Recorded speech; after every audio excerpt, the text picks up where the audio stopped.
She used to say my voice was calm, soothing even. The kind of voice that could settle a storm. At first, Lily said it was one of the things she loved most about me. She said I listened more than I spoke, and when I did speak, it meant something. I believed her then. I believed everything she said, even when her actions whispered something different. When we met, I was 38, and Lily was 32. We were both past the reckless, noisy kind of love, and into the phase where we longed for something quieter, something that felt like coming home. Or so I thought. I made it a point to always communicate, not just the easy stuff, where I was going, what I wanted for dinner, but the real things. My disappointments, my hopes, my fears, however rare. I shared them because that's what love is supposed to be built on. Shared truth. I spoke with intention. And Lily listened, at first. It started small. A distracted nod here, a phone screen there while I opened up about my day. She'd brush off serious conversations with a dismissive, "You're overthinking it," or "It's not that big of a deal." I didn't want to make a fuss over every little thing, so I let it go. Then I let it go again. And again. But over time, my voice, the one she once said steadied her, started to sound like background noise to her. I'd talk and watch her eyes drift elsewhere, her fingers scrolling mindlessly on her phone. I'd ask her about us, about where we were going, and she'd either change the subject or answer with indifference. My feelings were met with silence, my concerns laughed off or talked over. She made me feel like a man asking for too much when all I wanted was to be heard. I remember one evening in particular. I told her, "Lily, when you don't acknowledge what I say, it feels like I'm talking to a wall." She looked up from her laptop, blinked once, and said, "I'm listening. I just don't think it's that deep." That was the moment I realized. It wasn't that she didn't hear me. She chose not to. The most painful kind of silence is the one you experience while speaking. That's when you realize your voice, your truth, is not being rejected for what it says, but simply for existing at all. I didn't leave then. I wasn't ready. I still believe we could fix it. That maybe if I just spoke better, softer, less often, she'd hear me again. But I was wrong.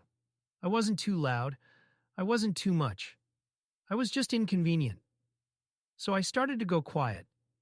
Not out of spite, but survival. Because a voice unvalued becomes a burden. And no man should have to carry the weight of his own unspoken pain in a home meant to be safe.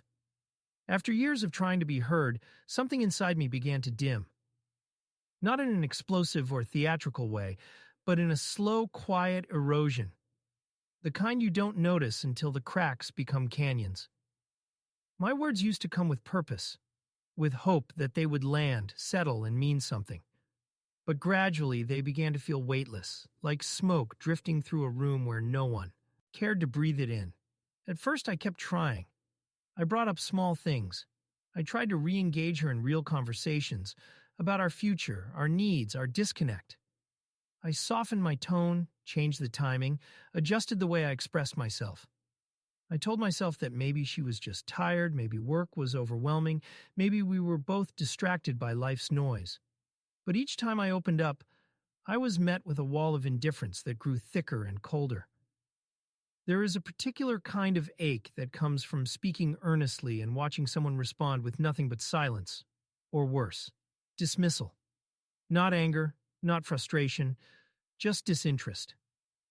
I would say something important to me, and she'd reply with a shrug or change the subject to something trivial.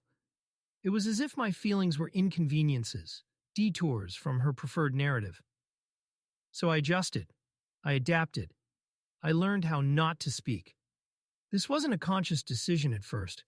It was a natural reaction to emotional resistance. When you touch something hot enough times, eventually you learn to pull your hand away before it burns. I stopped bringing things up, not because I had nothing left to say, but because I had finally realized there was no one truly listening on the other side. I started to speak less and less, not just with her, but in general, at work, with friends, even within myself. I became quieter, more reflective. My thoughts still ran deep, but they stayed locked inside. I watched the world with the kind of stillness that comes only from someone who has grown tired of trying to be understood. Lily didn't notice at first, or if she did, she chalked it up to my personality. "You've always been the quiet type," she said once with a laugh, as though my silence had always been there. She didn't see the difference between a peaceful quiet and an aching one. She didn't realize that I had gone from someone who chose to listen to someone who had been forced into silence. What she failed to see was that my withdrawal wasn't passive. It wasn't me giving up on the relationship. It was me giving up on the illusion that I had a voice in it. There's a distinct moment when you stop fighting not because you're tired, but because you know no one's in the ring with you anymore. I stopped initiating conversations. I stopped asking how her day was. I stopped suggesting date nights. Stopped trying to solve the tension that lingered in the house like fog. I no longer tried to explain why I was disappointed, frustrated, or hurt. It wasn't revenge, it was resignation. I became emotionally self-sufficient because I had to be. I learned to process my emotions alone, to find peace in solitude rather than shared space. I started going on longer walks by myself, staying out later, working more just to avoid being home. I filled the silence she left with things that didn't require her presence. There were no arguments, no dramatic fights. Just the slow, steady unraveling of something that once held weight.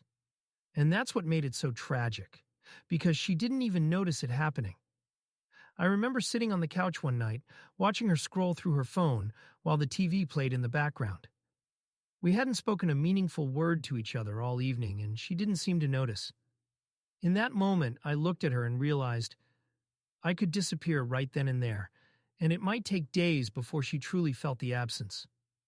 That night, I lay in bed next to her, both of us staring at our respective screens, and I realized something with terrifying clarity. I didn't miss the sound of her voice anymore. What I missed was the version of me who used to want to talk to her. It didn't happen in a moment of rage. There were no slammed doors, no accusations hurled across the room, no shouting to break the silence that had become our default. The moment I decided to leave Lily, it was quiet. Eerily quiet. Like the final breath before the storm. Only the storm never came. I had already weathered it. The decision wasn't impulsive. It came to me like morning light through blinds. Soft, slow, impossible to ignore. I remember standing in the kitchen, pouring coffee, and realizing that I hadn't thought about her once the entire morning. Not in love, not in anger, not in anything at all. That was the moment I understood. My emotional tether to her had worn down to a single thread, and I was ready to let go. People often expect breakups to be loud. They imagine heartbreak as explosive, theatrical, drenched in tears or fury. But the real endings, the ones that last, are often the ones that arrive in silence. Not because the pain is less, but because it has already been lived, piece by piece, in the spaces between all the times you tried to make things work. I didn't pack a suitcase or rehearse some grand speech. I didn't need to. I had already said everything that needed to be said 100 different ways, in 1,000 different moments. My words had once been full of hope, then frustration, then quiet desperation. Now they were empty, unnecessary. Silence became the only language left that made sense. That morning, Lily was sitting on the couch, scrolling through her phone, as she always did. I watched her for a long moment, not with anger or longing, but with a strange sense of detachment. She wasn't the villain in my story. She wasn't cruel or malicious. She was just emotionally unavailable. And I had finally accepted that no amount of love from me could make her listen. I walked out with only my wallet, my keys, and my phone. No announcement. No, I'm leaving. Just the front door opening, and then closing quietly behind me. It felt surreal at first. Almost too easy. Like I was forgetting something important. Except I wasn't. I was finally remembering myself. As I drove away, there was no triumphant music in my head, no dramatic release of tension. Just stillness. I thought maybe I'd feel guilt, or doubt, or fear. But instead, there was a peace I hadn't felt in years. It was the kind of peace that only comes when you stop begging someone to value what they've made a habit of ignoring. That night, I stayed at a small hotel across town. I lay in bed with no one beside me, and for the first time in a long time, the silence wasn't oppressive. It was comforting. It was mine. I didn't check my phone, didn't scroll through social media, didn't wait for a message that wasn't coming. I simply closed my eyes and slept. The next day, I rented a short-term apartment. Something modest, but enough. I began to reacquaint myself with solitude. Not the kind I'd been living in while next to someone, but the kind that comes with freedom. I started cooking for myself again, choosing meals not based on someone else's tastes, but on my own craving. I bought a plant, a little snake plant for the window, and took a kind of pride in watching it stand tall and resilient. Lily didn't call that day, nor the next, but by day 3 I saw the first message. It was short. "Where are you?" No question mark. Just those 3 words. I didn't answer. By the end of the week, there were 4 more messages. Then a missed call. Then 2. Then a voicemail. Her voice was trembling, unsure, softer than I remembered.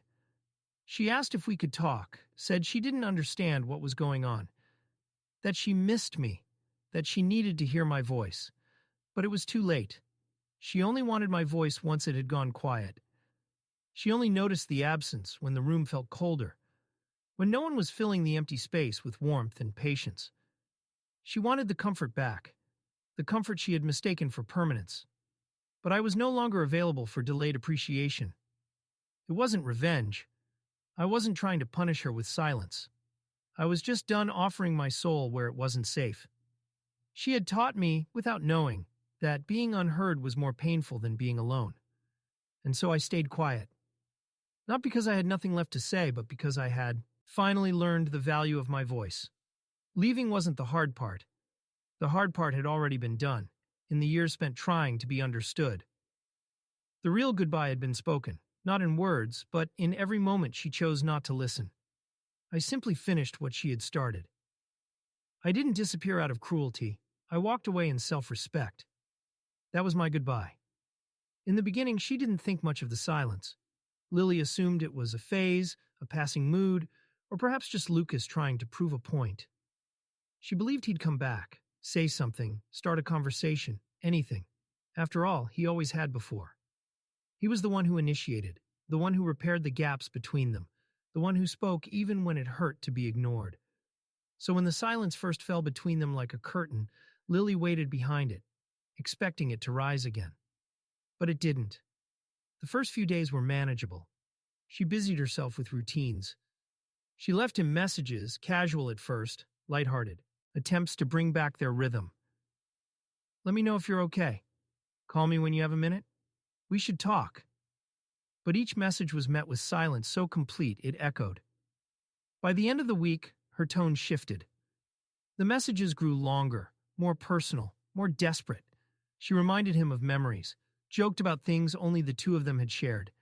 She even said she missed him, the words catching in her throat like gravel as she recorded the voicemail. She replayed it afterward, wincing at how foreign she sounded when trying to be sincere. Still, he didn't reply. She called again, and again. She left messages at odd hours, hoping he might listen when the world was quiet. She wrote long texts and deleted them. Then she sent them anyway. "I know I took you for granted," she finally admitted in one of them. "I didn't realize how much you meant until the noise stopped. And now, it's unbearable." The silence began to fill every corner of her life. It was in the mornings when she woke up and instinctively looked for his side of the bed, only to be met with cold sheets. It was in the evenings when the stillness of the apartment became unbearable, and even the hum of the refrigerator felt louder than her thoughts. The silence was suffocating, pressing against her chest with the weight of what she never said when she had the chance. She started to realize how often Lucas had filled the space around her with patience, how he'd explain his feelings, even when she dismissed them, how he'd ask how she was, even when she gave him nothing in return, how he would try to connect, to build something, while she stood at the edge, arms folded, convinced she was already giving enough by simply being there. The tragedy was clear now. She hadn't just ignored his voice. she had silenced it. Her mind wandered to old voicemails he'd left in the past. Little check-ins, sweet nothings, the occasional ramble when he was out of town and missing her. She had deleted most of them, without listening twice, annoyed by how needy he sounded. Now she would have given anything to hear one of them again. She scoured her phone for any trace of him, any saved message, any forgotten recording. Nothing. She even played old videos from family gatherings, pausing them when he spoke just to hear the way his voice wrapped around his words. Measured, thoughtful, steady. It struck her then. His voice wasn't just what she had dismissed. It was the very thing that held their relationship together.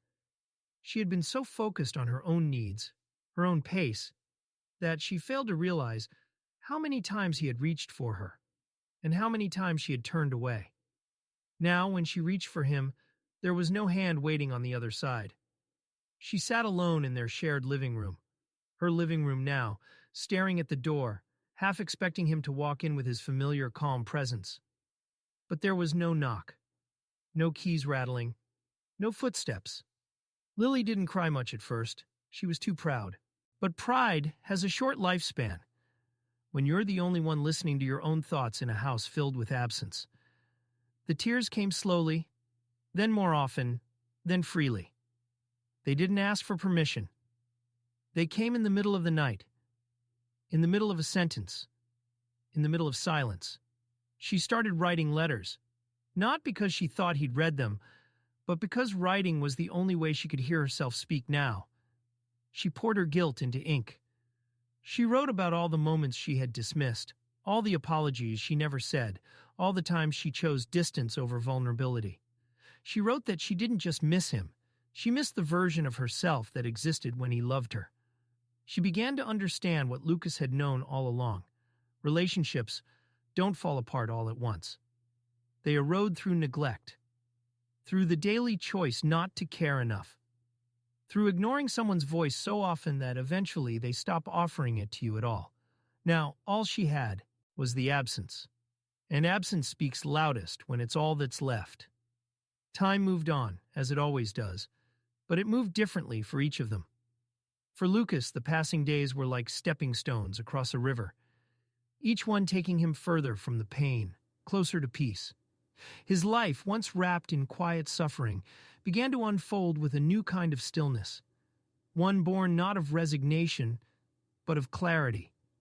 He no longer carried the need to be heard by someone who had chosen silence in response to his vulnerability.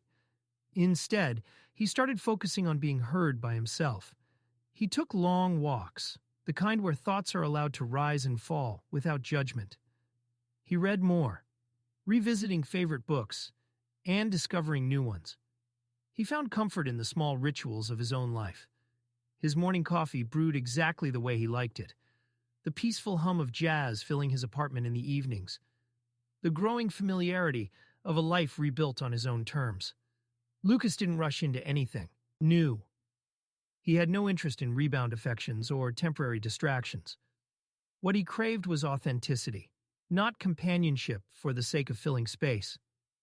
He understood now that the deepest form of loneliness came not from being alone, but from being with someone who made you feel invisible.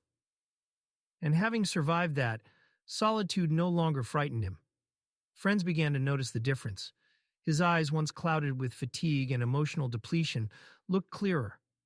His shoulders, always slightly hunched, as if bracing for disappointment, began to settle. He smiled more, genuine smiles that reached his eyes. Some of his friends even asked what had changed. He simply replied, "I stopped trying to be heard by someone who refused to listen." Lily, meanwhile, found that silence lingers long after someone is gone. It crept into the corners of her day. It sat with her at the dinner table, echoed through her phone when no one answered, and clung to the edges of her thoughts. She continued, sending messages for a while, brief check-ins, apologies layered with justifications, memories recited like spells to summon him back. But Lucas never replied. Eventually, she stopped writing. Not because she had let go, but because she realized that he already had. The silence had taught her more than words ever could. It taught her that absence has a weight all its own. It taught her that someone's voice is not an infinite resource to be wasted or dismissed.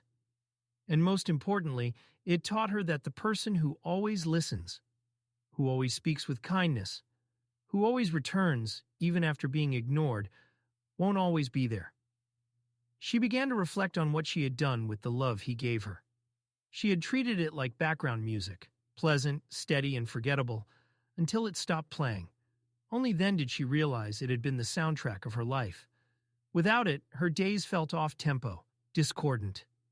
She thought of all the times she had brushed off his needs, avoided uncomfortable truths, and convinced herself that love was about being present, not participating. In the end, she had been physically near him but emotionally absent. And he had finally matched her absence with his own. Lucas never gloated. He didn't post cryptic quotes online or tell mutual friends about how he'd won. He wasn't interested in revenge or recognition. Closure for him didn't come with a dramatic confrontation. It came with a quiet understanding that healing doesn't require applause. It only requires honesty and distance. He didn't hate Lily. He had loved her deeply once. But he loved himself now in a way he hadn't for a long time. And that made all the difference. In the end, Lily's longing for his voice would remain unanswered. Not out of cruelty, but out of peace. Lucas had learned that sometimes silence is not the absence of love. It's the presence of self-respect. And in that silence, he found everything he needed to move forward.